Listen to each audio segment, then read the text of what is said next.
Hello students, now अब हम देखेंगे बैंक ट्रांजैक्शन जनरल एंट्रीज में। ठीक है, तो अब पहले क्वेश्चन पढ़ते हैं। Pass general entries in the books of Major Raja Brothers. Major Raja Brothers की पुस्तकों में जनरल प्रविष्टियाँ कीजिए। हमको दे रखा है month June and the year is 2017। पहला transaction, cash deposited into bank 10,000 rupees. आपको इस क्वेश्चन को बहुत ध्यान से समझना है क्योंकि यहाँ थोड़ी मैंने जो एकदम वेराइटी जो है बैंक ट्रांजैक्शन में जो डिफरेंट वेराइटी है उनको यूज़ करा है इस क्वेश्चन के अंदर, तो आप थोड़ा ध्यान से समझिएगा। फॉर 2 जून की एंट्री है cash deposited into bank 10,000 rupees ना, बैंक में रोकड़ जमा किया 10,000 रुपीज़।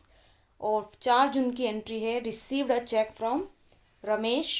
रमेश से 2,000 का एक चेक मिला। ठीक है, रमेश से चेक मिला 2,000 रुपये का। ये दो एंट्री हम पहले देखते हैं।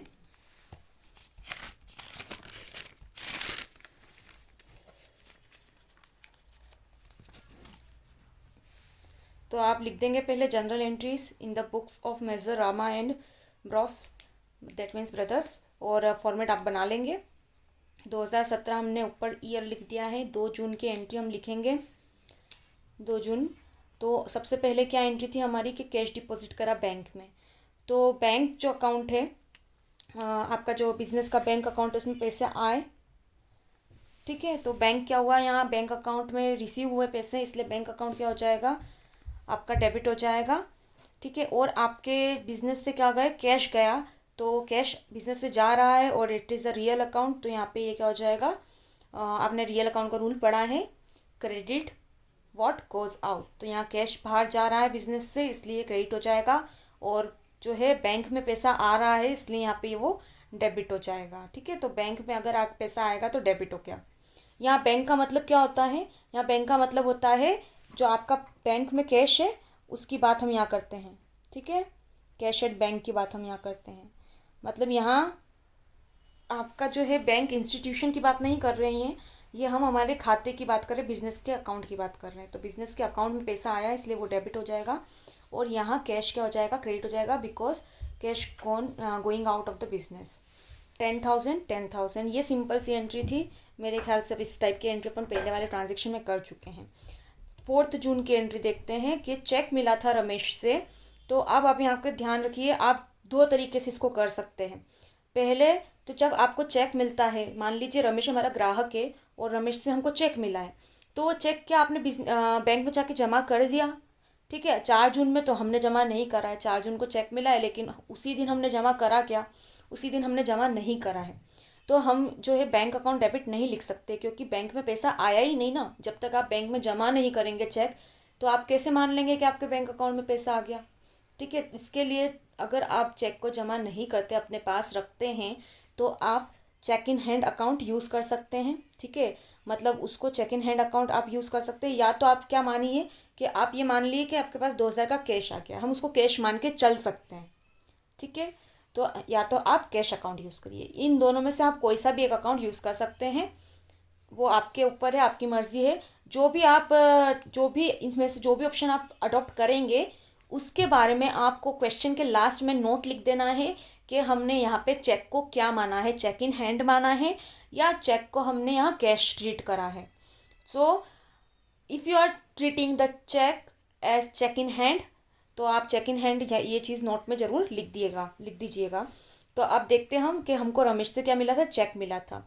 तो यहाँ पे मैं यहाँ पे कैश मान के चलती हूँ, तो एक तरह से मैं उसको क्या मानूंगी, कैश अकाउंट मानूंगी, क्योंकि अभी तक वो बैंक में जमा नहीं हुआ, इसलिए मैं बैंक अकाउंट लिख सकती हूँ। तो यहाँ मैंने बैंक कैश अकाउंट क्या कर दिया, डेबिट कर दिया, क्योंकि 2,000 का भले चेक आया पर आया तो है, इसलिए रिसीव तो हुआ, इसलिए डेबिट तो आप करेंगे सही। ठीक है, लेकिन इसको या तो चेक इन हैंड अकाउंट मान के चलिए या कैश अकाउंट मान के चलिए। फिर हम बिजनेस में से क्या गया है, तो आप देखेंगे तो बिजनेस से कुछ नहीं गया है। तो फिर ये जो चेक आया है किससे आया है, जो गीवर है उसका नाम हम लिख देंगे क्रेडिट में, तो क्रेडिट में गीवर का नाम आ जाएगा रमेश। ठीक है, तो रमेश इज़ द गीवर, तो क्रेडिट में क्या हो जाएगा, रमेश आ जाएगा। तो cheque receive from Ramesh, Ramesh से चेक मिला, तो cheque in hand account debit या cash account debit to Ramesh. ये आपकी एंट्री हो गई 4 जून की। हम आगे की एंट्री अब देखते हैं। तो 6 जून की एंट्री देख लीजिए। Cheque of Ramesh was deposited into bank, Ramesh का चेक बैंक में जमा किया। ठीक है, अब यहाँ देखेंगे अमाउंट नहीं लिखा है मैंने। अमाउंट क्यों नहीं लिखा है? क्योंकि ये आपको पता लगाना है कि रमेश का चेक कितने का था। तो आप 4 जून की एंट्री को देखिए, आपको पता पड़ जाएगा रमेश का चेक कितने का था। ठीक है, रमेश का चेक कितने का है? यहाँ पे 2000 का है। मतलब यहाँ पे जो चेक जमा करा हमने, कितने का चेक जमा करा है? 2000 का चेक जमा करा है। ठीक है, तो अब चेक हम बैंक में जमा करने जा रहे हैं, तो ऑब्वियसली हम ये मानेंगे कि हमारे बैंक अकाउंट में पैसे आ गए। भले आए हो या ना आए, लेकिन अगर आप चेक डिपॉजिट कर रहे हो तो आप बिजनेस में आने के बाद सबसे पहले क्या करोगे? कंप्यूटर में जाके एंट्री करोगे कि भैया बैंक में 2000 रुपीज़ आ गए। बाद में आप टैली कर लोगे कि वाकई में आए हैं कि नहीं आए हैं, लेकिन हम पहले तो एंट्री एडवांस में कर लेते हैं कि हाँ बैंक में 2000 रुपीज़ आ जाएंगे, हमने चेक जमा कर दिया है। तो हमने क्या करा भैया, हमने माना कि हमारे बैंक अकाउंट में पैसा आ गया, बिजनेस के बैंक अकाउंट में पैसा आ गया, तो बैंक अकाउंट डेबिट कर दिया, 2000 रुपीज़ थे। ठीक है, और हमारे पास से क्या गया? हमारे पास से जो चेक था हमारे पास से वो चले गया। तो अगर आप यहाँ कैश मान के चलेंगे तो आपको यहाँ पे भी क्या करना पड़ेगा? कैश क्रेडिट करना पड़ेगा। और अगर आपने यहाँ चेक इन हैंड माना है तो यहाँ पे भी आपको cheque in hand debit credit करना पड़ेगा। जो ट्रीटमेंट आप यहाँ देंगे उसी ट्रीटमेंट को आपको यहाँ करना है, ये चीज़ ध्यान रखिएगा। तो हमारे पास से अगर हमने यहाँ कैश माना है तो कैश चले गया करेंगे, तो क्रेडिट में कैश हो जाएगा। अगर हमने चेक इन हैंड को डेबिट करा था यहाँ, तो हम ये मानेंगे कि जो हमारे हाथ में चेक था वो चले गया, तो चेक इन हैंड को यहाँ पे क्रेडिट कर देंगे। ठीक है, तो यहाँ 2000 और 2000 आ जाएगा। अब ये 6 जून की एंट्री हुई। अब 20 जून की एंट्री देखते हैं। Cheque of Ramesh was dishonoured, Ramesh का चेक बैंक में द्वारा अनादृत किया गया। अनादृत का मतलब ये होता है कि भैया रमेश ने हम बिजनेस को, मतलब हमारे बिजनेस को चेक दिया। ठीक है, रमेश ने दे दिया कि भैया देखो मैं पेमेंट दे रहा हूँ तुमको, अब तुम मुझसे पेमेंट मत मांगना। उसने चेक हमको दे दिया, हम गए बैंक में जमा करने, हमने बैंक में जमा कर दिया। हमने तो लिख दिया हमारी बुक्स में कि बैंक में कैश, हमने चेक जमा कर दिया तो हमारे बैंक अकाउंट में पैसा आ जाएगा। बट क्या हुआ? थोड़े टाइम बाद बैंक आपको इन्फॉर्म करती है कि रमेश जिसने आपको चेक दिया था उसके अकाउंट में तो पैसे ही नहीं है। मतलब रमेश तो कंगाल बैठा हुआ है और हमको चेक दे के चले गया। तो बैंक कहाँ से पैसा देगी? जब रमेश के खाते में पैसा नहीं है तो हमारे पास कहाँ से ट्रांसफ़र करेगी बैंक हमारे खाते में? तो ऐसे केस में चेक क्या हो जाता है? कैंसिल हो जाता है, डिसऑनर हो जाता है बैंक द्वारा। और बैंक हमको फ़ोन करके या ईमेल के थ्रू या किसी भी जो है माध्यम से क्या करती है? इन्फॉर्म कर देती है कि आपका जो चेक है वो क्या हो चुका है? डिसऑनर्ड हो चुका है, आप अपना कैंसल्ड चेक जो है वो ले जाइए। ठीक है, तो यहाँ पे चेक क्या हो गया? रमेश का डिसऑनर हो चुका है, कैंसिल हो चुका है बैंक के द्वारा। तो अब एंट्री देखते हैं। तो अब क्या होगा? सिंपल सी बात है, हमने यहाँ पे क्या करा था? बैंक में 2000 रुपये जमा हो गए, हमने लिख दिया था, डेबिट कर दिया था यहाँ बैंक में। कब? जब हमने ये रमेश का जो चेक था वो बैंक में डिपॉजिट करा था, तब हमने क्या कर दिया था? बैंक अकाउंट को डेबिट कर दिया था कि हमारे बैंक में 2000 रुपीज़ आए। बट अब क्या हो गया? पैसे तो आए नहीं, रमेश के खाते में तो पैसे थे नहीं, तो वो 2000 रुपीज़ हमने यहाँ जो आए लिखे थे उसको हमको फिर से क्या करना पड़ेगा? उल्टा हटाने पड़ेंगे। तो हम बैंक अकाउंट यहाँ क्या कर देंगे? क्रेडिट कर देंगे 2000 से। ठीक है, यहाँ रिसीव हो रहे थे तो हमने डेबिट करा था बैंक अकाउंट, वैसे ही अगर बैंक अकाउंट में से पैसा जाएगा तो क्या हो जाएगा? वो क्रेडिट हो जाएगा। ठीक है, सिमिलरली अब डेबिट क्या होगा? बिजनेस में आया क्या है? फिर तो कुछ भी नहीं आया ना बिजनेस में। तो भैया वो कैंसिल चेक आप किसको दोगे? रमेश के पास जाओगे और वो कैंसिल चेक रमेश को दे दोगे और रमेश को बोलोगे कि रमेश भैया पैसे वापस से निकालो, 2000 रुपीज़ हमको वापस करो, आपका चेक तो कैंसिल हो चुका है। तो यहाँ आपका जो रमेश है वो एक तो चेक रिसीव करेगा, तो वो रिसीवर होगा of the cancel cheque, plus debtor होगा हमारा रमेश। डेटर का मतलब होता है, आपको पता होना चाहिए डेटर कौन होते हैं? जिससे हमको पैसा लेना बाकी है। और डेटर हमारे असेट्स होते हैं। मैंने आपको मॉडर्न अप्रोच में बताया था कि जितने भी असेट्स होते हैं वो डेबिट होते हैं। तो यहाँ पे हमारा रमेश का बन जाएगा, फिर से डेटर बन जाएगा, मतलब पैसे देने वाला बन जाएगा, इसलिए वो यहाँ पे डेबिट हो जाएगा। और कैंसिल चेक हम रमेश को दिखाएंगे और उससे पेमेंट फिर से मांगेंगे। तो रमेश डेबिट हो जाएगा क्योंकि हमारे पास तो कुछ आया नहीं, लेकिन अब जिससे पैसा लेना बाकी है आप उसका नाम लिख देंगे, फिर से रमेश फिर से आ जाएगा डेबिट में। और बैंक जो है वो हमारे बैंक में से पैसे चले जाएंगे क्योंकि हमने यहाँ पे लिख दिए थे कि आए, तो यहाँ से आपको वापस से एंट्री हटानी होगी, तो आप उसको उल्टा करेंगे, यहाँ डेबिट करा है तो यहाँ क्रेडिट करेंगे। ये चीज़ हो गई। नेक्स्ट एंट्री हम देखते हैं। Cheque 500 received from Dhiru on account. अब यहाँ ध्यान रखिएगा, ऑन अकाउंट लिखा हुआ है। ऑन अकाउंट का मतलब ये होता है कि सीधे बैंक में जमा हुए। ठीक है, हिंदी में खाते पेटे मिला भी लिखते हैं।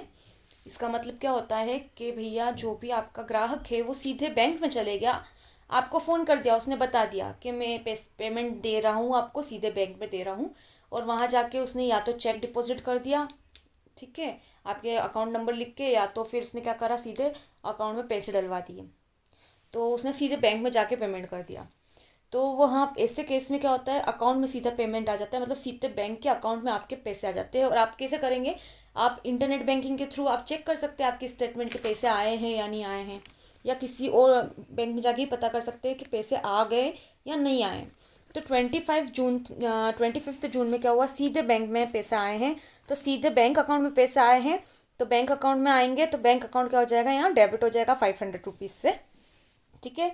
अमाउंट यहाँ जो है मिला, तो जो भी बिजनेस में आता है उसको हम क्या करते हैं, डेबिट करते हैं। तो बैंक अकाउंट में पैसा आया तो डेबिट हो जाएगा, डेबिट व्हाट कम्स इन, ठीक है। तो यहाँ बैंक अकाउंट में 500 हमारे आ गए, प्लस हम बिजनेस से क्या गया, बिजनेस से तो कुछ नहीं गया, बट तो फिर यहाँ गीवर जो है उसका नाम लिख दिया जाएगा। तो गीवर कौन है, धीरू है, धीरू के पास से गया ना, तो 500 रुपये किसके पास से गए, धीरू के पास से, ठीक है। यहाँ कैश अकाउंट नहीं लिखना है, बैंक अकाउंट लिखना है, क्योंकि उसमें लिखा है कि सीधे आपके अकाउंट में पैसे जमा हुए हैं।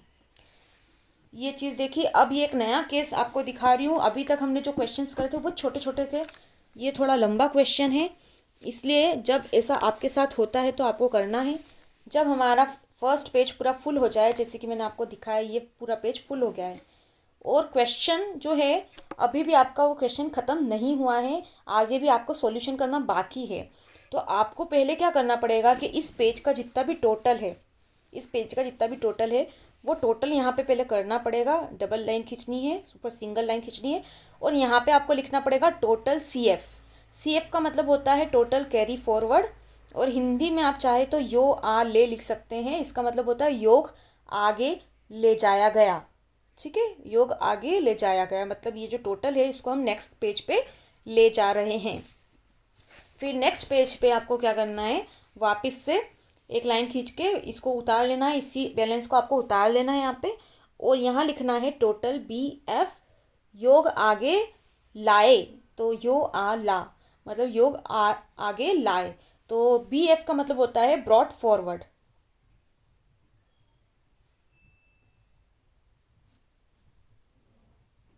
ठीक है। तो आपको ऐसा करना है, जब कब करना है ऐसा, जब एक ही प्रैक्टिकल आप कर रहे हैं और जो आपका जो सॉल्यूशन है वो एक पेज पे नहीं आ पाया, उसको आपको दूसरे पेज पे ले जाना पड़ा, ऐसे केस में हम इसको लिखते हैं। चलो नेक्स्ट एंट्री देखते हैं। तो नेक्स्ट एंट्री 27 जून की एंट्री देखिए, cheque of 1000 rupees issued to Ramlal for salary. Ramlal को 1000 रुपीज़ का चेक वेतन हेतु दिया, ठीक है। मतलब हम सैलरी दे रहे थे, तो सैलरी हमने कैसे दी, उसको चेक द्वारा दी। ये एंट्री हम पहले शायद कर चुके हैं, एक बार देख लेते हैं। तो आपको पता है सैलरी क्या है, एक एक्सपेंस है, एक खर्चा है, मतलब नॉमिनल अकाउंट, और नॉमिनल अकाउंट का रूल क्या है, debit all the expenses and losses. Debit को क्या करना, डेबिट में क्या होंगे, सारे एक्सपेंसेस और लॉसेस आएंगे। तो सैलरी एक एक्सपेंस है तो वो कहाँ आएगा, डेबिट में आएगा, इसलिए सैलरी अकाउंट क्या हो जाएगा आपका, डेबिट हो जाएगा, ठीक है। बिजनेस के पास से क्या गया, तो भैया बिजनेस के पास से पैसे तो गए हैं, लेकिन कैसे गए हैं, बैंक अकाउंट से गए हैं, क्योंकि हम बिजनेस क्या करा था, चेक दिया था, तो चेक दिया था तो कैश तो नहीं जाएगा ना, बैंक के अकाउंट से पैसे जाएंगे, तो बैंक अकाउंट से पैसे गए, इसलिए बैंक अकाउंट यहाँ क्या हो जाएगा, क्रेडिट हो जाएगा, ठीक है। नरेशन लिख देना आपको। Next 29 June, fire insurance premium paid by cheque 100 rupees. अग्नि बीमा प्रीमियम 100 रुपये जो है चेक द्वारा चुकाया गया। आपको पता है फायर इंश्योरेंस प्रीमियम क्या होता है, आग लगने से जो खतरा होता है उससे, उसके लिए हम इंश्योरेंस करवाते हैं माल का। कई बार ऐसा बिजनेस को करवाना पड़ता है ताकि कभी माल जल भी जाए, रॉ मटेरियल जल भी जाए, तो बिजनेस थोक में खरीदता है तो उसका नुकसान बहुत ज़्यादा हो जाएगा, तो उससे बच सके वो।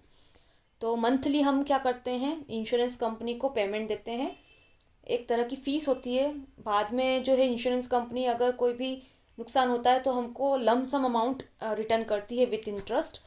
पर हम क्या करते हैं, हर महीने क्या करते हैं, उसको थोड़ा थोड़ा पेमेंट देते हैं इंश्योरेंस कंपनी को, उसको हम प्रीमियम बोलते हैं। दैट तो यहाँ हम क्या कर रहे हैं, प्रीमियम पे कर रहे हैं। अब प्रीमियम क्या होता है, हर महीने दिया जाता है या हर साल दिया जाता है, वो एक रिकरिंग रिपीटेटिव नेचर का है। तो एक तरह से वो क्या हुआ, एक एक्सपेंडिचर हुआ, वो एक एक्सपेंस है।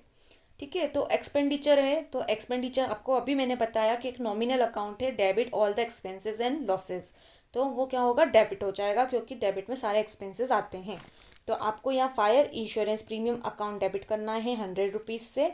बिजनेस के पास से क्या गया है, अगेन बिजनेस के पास से कैश पेमेंट कैश नहीं गया है, बिजनेस के बैंक अकाउंट में से पैसा निकला है, इसलिए यहाँ पे बैंक अकाउंट क्रेडिट हो जाएगा 100 रुपीज़। ठीक है, अगेन आप लिख दीजिएगा narration. Last entry, cheque of 500 received from Kishore deposited in the bank on the same day. अब यहाँ पे एक चीज़ ध्यान रखिएगा, यहाँ लिखा है ऑन द सेम डे। हमने जब रमेश वाला एंट्रीज देखी थी, तब रमेश की एंट्रियों में क्या था कि उसने 4 जून को जो था यहाँ चेक दिया था, और हमने उसको जमा 6 जून को करा था, 6 जून को जमा करा था। ठीक है, तो यहाँ हमने उसी दिन जमा नहीं करा था, तो हमने इस चेक को चेक इन हैंड माना था या कैश अकाउंट माना था, दोनों में से एक चीज़ हम मान के चले थे। ठीक है, बट अब यहाँ पे क्या हुआ, चेक हमको मिला तो हमने हाथों हाथ बैंक में जमा कर दिया। तो हमने यहाँ पे यहाँ पे हम क्या करेंगे, हम कैश अकाउंट या चेक इन हैंड अकाउंट लिखेंगे नहीं, क्योंकि हम क्या कर रहे हैं, हम बैंक में जाके जमा कर ही रहे हैं उसी दिन। तो हम तो यही मानेंगे कि हमारे बैंक अकाउंट में पैसे आ जाएंगे, इसलिए हम बैंक अकाउंट को ही क्या कर देंगे, सीधे डेबिट कर देंगे। हमको कैश अकाउंट या चेक इन हैंड अकाउंट को डेबिट करने की ज़रूरत नहीं है। ठीक है, तो आप यहाँ बैंक अकाउंट को डेबिट कर देंगे, बिजनेस के बैंक अकाउंट में पैसा आया मान के इसको डेबिट कर देंगे 500 रुपीज़। और हमारा बिजनेस से कुछ नहीं गया है, इसलिए कुछ क्रेडिट नहीं हो पाएगा, बट जो भी गिवर होगा, जो भी देने वाला है, यहाँ पे 500 रुपीज़ किससे मिले हैं, किशोर से मिले हैं, किशोर इज़ द गिवर, तो हम किशोर को यहाँ क्रेडिट कर देंगे 500 रुपीज़। नीचे लास्ट में आप टोटल लिख देंगे, और ये जो आपने लिखा है ऊपर 16,500, इसको मिला के पूरा टोटल कर लेंगे 18,100। ये हो गया हमारे बैंक ट्रांजेक्शन का जनरल एंट्री का क्वेश्चन। इसमें मैंने ऑलमोस्ट सारे बैंक ट्रांजेक्शन को कवर कर लिया है, आपको ज़्यादा दिक्कतें नहीं आएगी। आप कोशिश करिए आगे नेक्स्ट प्रैक्टिकल के लिए।